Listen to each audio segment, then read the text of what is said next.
We live in a time where life has been devalued, not just at its end, but tragically at its beginning. And somewhere along the way, abortion went from being a difficult, rare decision to something disturbingly normalized.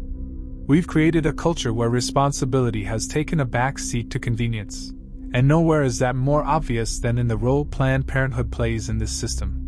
While it claims to support women's health, what it too often promotes is a mindset of escape without accountability, a cycle where life is ended without deeper reflection, and where consequences are removed rather than addressed.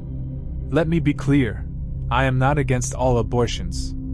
I support a woman's right to choose when it comes to rape, medical emergencies, or in cases where the woman is underage and unprepared to carry the burden of motherhood.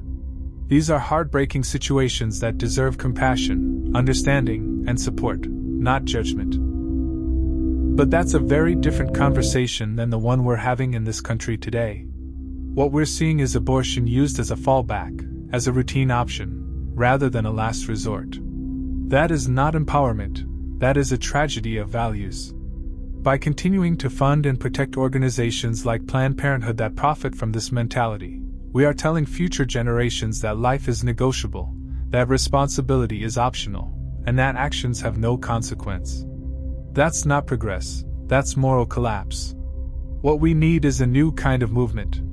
One that promotes education over elimination, prevention over profit, and supports systems that uplift both women and unborn children. We should be empowering young women with real options, real resources, and real responsibility, not just handing them a procedure and sending them out the door. This is not a left versus right issue.